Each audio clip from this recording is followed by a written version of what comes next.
Oh my goodness. Let's appreciate our wonderful musicians and artists. That was beautiful.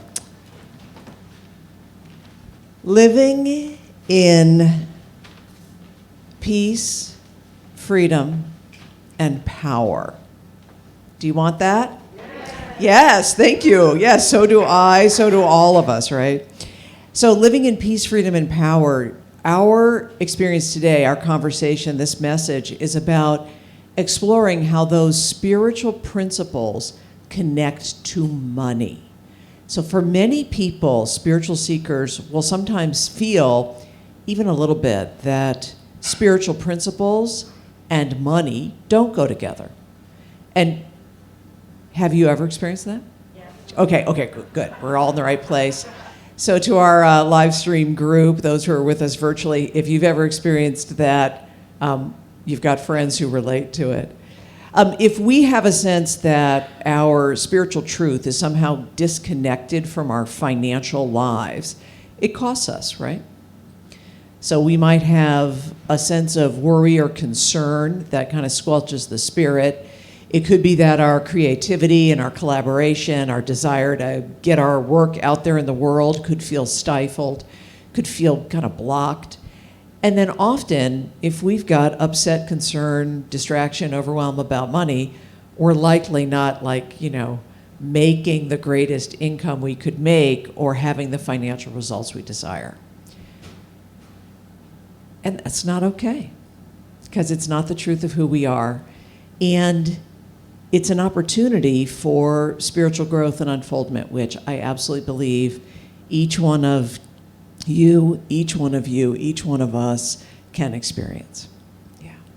So that's what this message, this conversation that is kind of an overview of the money keys, which is my work in the world. And I'll give you a little bit of my background. So I'm sharing with you from 30 years of deep experience in both business, corporate, finance, and 30 years of deep experience on the spiritual path. So when I was coming up, I was, good little girl, oldest of three, and in my family, there was a very functional experience of work and money. So we were told, and I believed it as a kid, your job is school, and when you do your job well, we pay taxes, and that's what funds the library, and we go to the library. And, my father was kind of the offense on money, made money. My mother worked as a substitute teacher, but they had, we could do a week of the challenges in the family, of course, right? Couldn't we all? But they had a functional partnership, honest, fair, functional around money. So, I'm like, thank you, right? We love that. All of us have had something in our lives where we come up as we look at the array of things that we're working with as we come into adulthood. It's like there's always nice for the it's like at least there's that area. So that was functional, and I ended up going to I had a whole bunch of different careers and interests, but I ended up with an MBA from Columbia University. I worked for a wholesale bank. And then I moved into the professional services area, and I always had money, I had comfort with money, I had comfort making money, I had comfort spending money. So I kind of had that with me for all these years. And then simultaneously, as it often is, it was in my late teens, early 20s, I had the experience of that pitiful and incomprehensible demoralization from my own addictions. And again, we could do a whole week on that, but I then was blessed with discovering a power greater than myself that could restore me to sanity where nothing else could. And so some of you will know what I'm talking about. That was my beginning of my spiritual growth. So 32 years sober. You gotta love that, right? Yeah. And along the way with that spiritual beginning, I then found religious science, and I was at the Agape Center in Los Angeles, and I loved everything that was going on there. And after taking classes, I became a licensed practitioner, like some of the folks you have here, and then moved into ministry. And late in life, I met the big fella, and for those of you that are on live stream, he's a looker, he's over here, so everybody's like, ooh, the big fella. You know, late in life, met the big fella and moved to Arizona, met Reverend Janice, you know, it became part of ministry here in Arizona. And it was about like 15 years ago that it became really clear that I wasn't, my path was not to be a formal senior minister in a center, but that there was something I would bring out into the world. And it was one of these moments where it wasn't so much a flash of divine inspiration, it was more this logical question. It was like, I love God, I love money, I'm noticing that people are suffering if those two things are separate. How do they go together? And that was the birth of The Money Keys, which is the book that many of you are going to be in your book study with over the course of the next month. The Money Keys, Unlocking Peace, Freedom, and Real Financial Power. So here's what I was noticing. At the spiritual centers, what I saw was many people with a high, beautiful understanding and love for the principles of abundance, for the ideas of the consciousness of the infinite, for the opulent mind of God. A belief and an understanding of that. And an active affirmative prayer practice. So people were praying, affirming, like your beautiful practitioner, you know, talked about, like the affirmations of what's true, and being in spiritual mind treatment, which is our form of affirmative prayer. And what I noticed is that in the spiritual centers, sometimes people, I'm going to be real, like couldn't pay the rent, had a lot of credit card debt, felt resistant to tithing, talked a lot about with a poverty mindset. We're struggling on some of the practical aspects of money. So this isn't meant to be mean. It's just meant to say that's what I observed. And then this was, 2004, 2005, 2006. So I was also, like, maybe it was just me and I was dragging Bill along, but we were all going to these wealth building workshops. So it was like, you got a millionaire mind, you got a millionaire mind. Let's break this board. Let's buy tax liens. Let's do some real estate investing. And, we were joining these programs and doing all this stuff. And in those environments, those wealth building environments, very, very heavy on the tactics and practices. So they had plans for their money, and they had, ways they were going to make it, and they were going to make money on the internet. All of that was happening. And then it was a lot of the mindset piece. Rich people think this way, poor people think this way. So it was mindset. And what I noticed, when it came to a spiritual surrender to something greater, when it came to being connected to a bigger picture, a little light on the spiritual. All right, so nobody feels, you're not upset that I have mentioned this from 15 years ago. And do you sort of relate to it? It's like, I've been in that room where we were breaking boards, and it was a little light on spiritual surrender. And I've been in a spiritual community where we're talking about abundance, but people are nervous about sending our tithe checks. Like we've all experienced some of that. So it's not like I had all the answers, but what I saw was a call for a holistic model. And so that's what The Money Keys is all about. It's a model that's based on, and you all are experienced here, it's based on the science of mind teaching symbol. There's one infinite reality, and it is spirit, soul, and body. Consciousness acted upon by law creates form, and I call it spirituality, beliefs, and habits about money. So that's a little bit of the context. And whether you are going to join one of either the in-person or the virtual book group and go a little deeper, I think it's just helpful to have this conversation about to what extent is my experience of money holistic. So we're gonna have a little fun with trying that on through something I call wealth yoga. And so we're going to do about 2 minutes of wealth yoga. Because we don't want to have hands in front of the camera, we're going to do seated wealth yoga. This is so accessible, right? And for you at home, so you have totally got to be rocking this in your easy chair at home as well.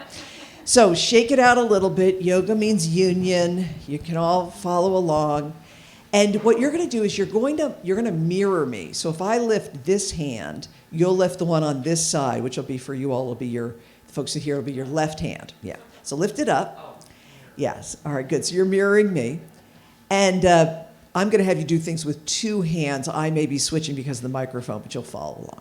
So take this hand, drop your shoulders, and bring your attention, kind of to yourself. You're going to follow what I instruct, but you're really going to have your own experience. Take a deep breath.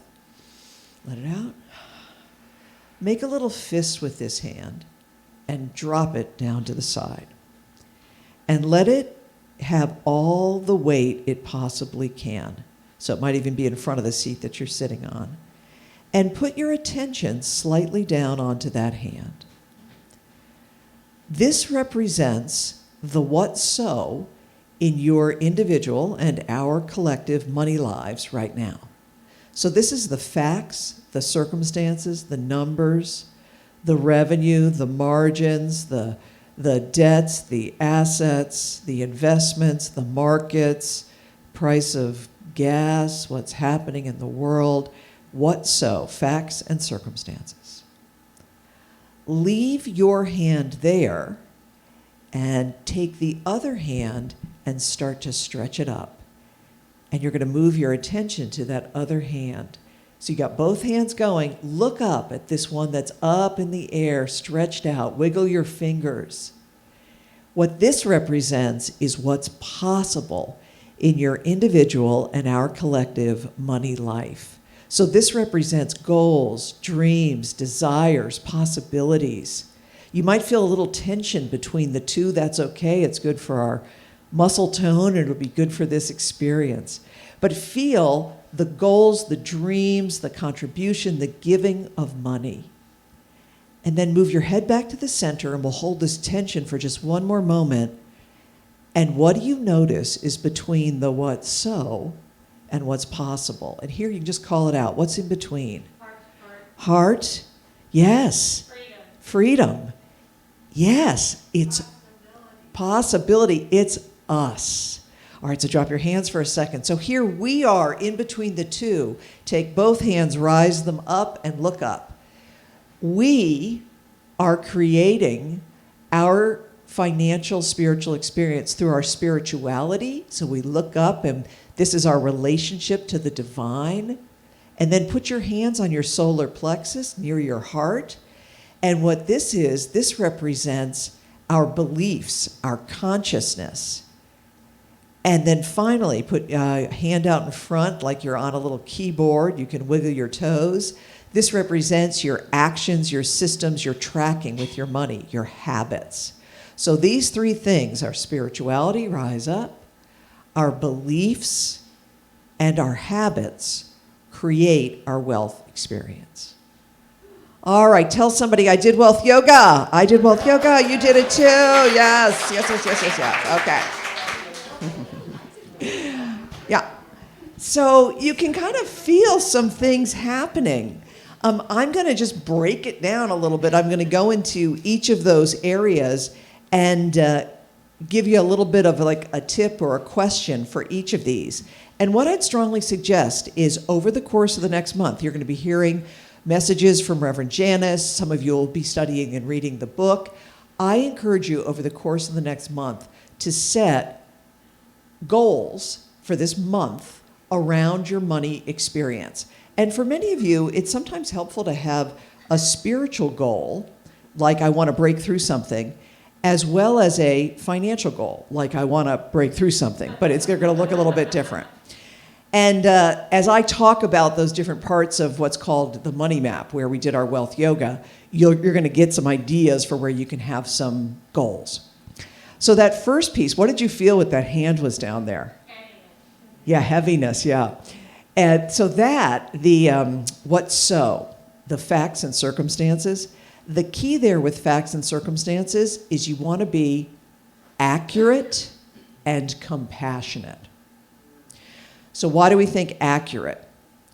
Because the facts, they don't always set you free, but if you don't know the facts, you are wasting time and energy often wondering about them. So over and over again, what we find is when people really look at all of their accounts and all of their debts and all of their investments, and they think about what income is coming in and what it costs to run the family and what their retirement things are, is almost always just knowing what it is and looking at it does create some sense of freedom, and it does loosen up some energy. So you do want to be accurate. And, just like when you have, sometimes you'll have a relationship issue or problem, and you'll go speak to a licensed practitioner. They're going to hold it in confidentiality, and often you'll say, I'm so ashamed, happened with my daughter.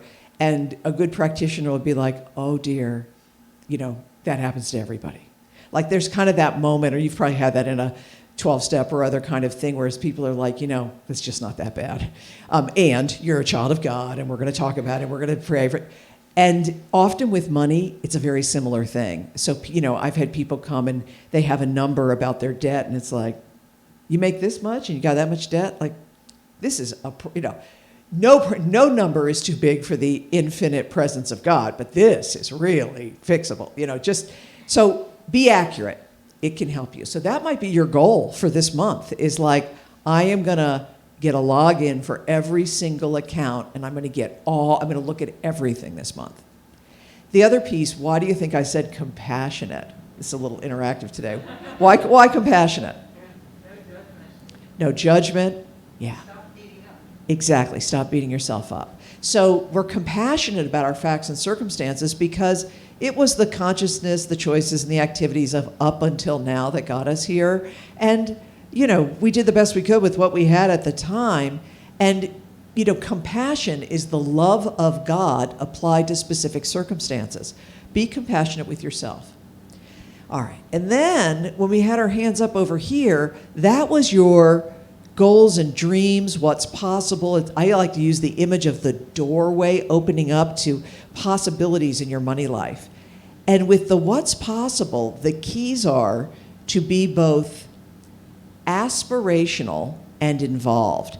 So aspirational means choose a dream for your money that is greater than your current circumstances. So it's just not that inspiring to say, I'm going to work my tush off until I get out of debt. Like, yeah, okay, great. And in terms of aspiration, there's something very different that says, like, I am going to be living in a prosperous reality where I am a good steward so that more money comes in than what I spend. And over the course of this time, I will, complete this debt and be free. Like, just make it aspirational so it's worthy of your spiritual desire. And then involved means you're more interested in what's possible than you're talking about what's so. So that is like a science of mind, metaphysical 101, is put your attention on what you do desire. So that's a place where you may decide, like, I want to have a goal in those areas. And then the 3, the spirituality, beliefs, and habits. That's your holistic 3 parts of what I would call real financial power. And if you think about, this isn't a perfect analogy, but physical health, you want to have flexibility, endurance, and strength. And sometimes you're training for a marathon and it's all about endurance. Sometimes you're in a physical yoga class and you're working on your flexibility. And sometimes, you're doing power cleans and working on strength. So all are important, but depending on the season of your life and what you're up to, different parts of your physical health may call you. When it comes to your spiritual money mastery, listen as I talk about each 3, and partly you'll be thinking, which, feels strong that I can build on, and which is one where I want to improve. Spirituality around money. So in this area, as you looked up, when we think about our relationship to something transcendent related to money, The trap we can get into is what I call scarcity, which is fear and upset about money. It's almost always future focused. So as we were driving here on Fort Lowell, I said to Bill, it's like, wow, there's, we see with compassion a lot of people who probably are unhoused and are standing, in the sun, and they're going to have a day-to-day that's going to be challenging. And that's probably not the exact circumstance of the people in this room, right? And I don't mean to say that to make us not be real about if we have real challenges, because there could be people here that are facing very real and significant challenges. And I'm kind of poking us a little bit to say one of the best ways to reduce fear about the future is to activate our gratitude in the presence. Not to pity someone else, but to be grateful for what we do have. And out of that gratitude, we're less fearful, so we're less prickly and upset and self-focused, and we can see each individual as holy and whole, and we can also start to make decisions where maybe we're going to be in some kind of contribution to other people. So is that too harsh? No, you can handle it. Okay. The other thing about the spiritual, and it was in today's readings, which is so beautiful, is the distinction between source and channel. Spiritual source is the infinite, eternal, abundant, ever-giving nature of the divine. And we can always rely on it. Material channels like little m, little c, those are the things of this world through which the infinite flows. So it's the generous, good-looking lover, it's the great real estate portfolio, it's the secure job, it's the number of likes, it's the retirement income, and all of those things. Like, I'm kind of laughing about them, but it's like they're all great. I hope you have many generous, good-looking lovers, to have all of them. They're all good. We love material channels. And yet, isn't it true that if we think our security comes from a material channel, we will always feel nervous and worried? And that's not because we can't count on people or anything like that. It's because something in us is very wise and knows that our security does not come from a material channel. The only thing that we can get security from is a relationship with Source.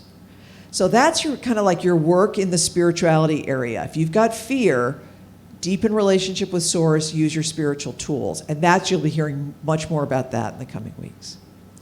And then this middle area, the beliefs. So that is, I had you all said the heart. And that area, the heart, the solar plexus, is where I image, when I say beliefs, I mean it's the combination of the thought, the content of our thought, our emotion, which is our feeling reaction to things, held in place by repetition and intensity. So it might be a fleeting thought comes, the air conditioning unit went out, or the car needs a repair, or child needs tuition. Something goes through and the thought comes, and is it immediately followed by, well, I trust God, I know myself to be creative, we'll figure this out?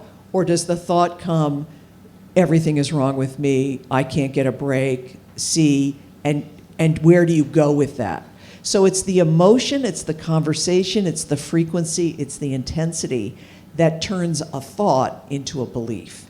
And what we know is that beliefs create experience. So if we have a belief that everything works together for my good, then when something happens that we don't like, if our belief is it's for my good, I may not like it, I may have an emotional reaction, but I start already to think there's got to be a lesson or an opportunity or something good in here. And then that's the experience that we have. So the primary place to have a shift in beliefs about money, remember I said spirituality is too much in the future if you're worried. If you're in the trap of like money superstition, it almost always has to do with the past. So either a resentment against, an institution or something, the government or spouse or ex or boss or business partner, There's something about a resentment that keeps us, in judgment and upset and pain about that in the past, or our own mistakes and choices, and we feel guilty and shamed. If we're too much in the past, it's stifling our creativity. So the answer to that one is to do work in our beliefs and consciousness here in the present moment. And there's many wonderful tools, and yes, affirmations and prayer and joining a book group or being in a prosperity class or being in a mastermind or talking with a practitioner. Those are all things that can help you build the beliefs now that you want to empower. And the other thing I'll recommend is something called financial forgiveness, which is doing a forgiveness process specifically around financial betrayals or mistakes. So what that is it's capturing exactly what happened, releasing it. It's the judgments that I still hold today, and then giving them to the divine and choosing to be in freedom and creativity. Yeah. Yeah, it feels good, doesn't it? Can you imagine doing that? You can just feel like, oh yeah, that's good. Okay, Tamara's like, yes. Yeah, that will make a difference. And then the final area, we've got spirituality, beliefs, habits. Do not go light on your habits here, because habits are the actions, the systems, the tasks that are related to our money. And if we're stuck here, it can almost feel like financial quicksand, like we're in survival mode. Like I get overwhelmed every time I look, or I just can't seem to sell my products, or every time I'm on an income that is a consistent income, and I just don't know how I'm going to cover things that are unanticipated. Like we can start to feel really stuck. So the principle here is the law of circulation, that everything is giving and receiving, and that ultimately we cannot outgive the divine. So in our habits, it's about getting into vitality and rhythm. And money loves rhythm. Rhythm means that there's an ongoing vital flow. And if you think about anything that's healthy, a body, a relationship, there's give and there's take. There's give and receive. All right, so in the area of habits, there's many different places you can start. It would be remiss of me, Reverend Janice, if I did not speak about the power of tithing. So you all are a pretty cultivated group. You understand that many spiritual practices exist specifically around our abundance. And one of the most powerful is giving financially. So the word tithe, T-I-T-H-E, means a tenth. So for thousands and thousands of years, the ancients would plow the fields and take the good crop, the 100%, and leave 10% in the soil to nourish the future. Tithing is a spiritual practice of financial giving. You give thanks for the 100% that comes to you, and then you give 10% off the top to people, institutions, musicians, spiritual communities, causes that inspire you, that make you feel closer to the divine.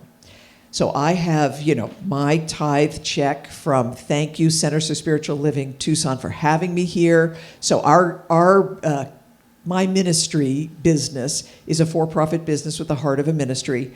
100% of what comes, the fee, the books, I then 10% off the top goes to places that inspire me. And today it's you.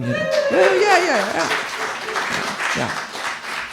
So I recommend that if you're already a regular tither and a giver, that you just freshen up that practice. If you've got it on automatic, good, because that helps the people you give to. But maybe once a week, you think about it really consciously. Give thanks for the income that came and give thanks for what you're giving. If your tithing or giving has fallen off, get started.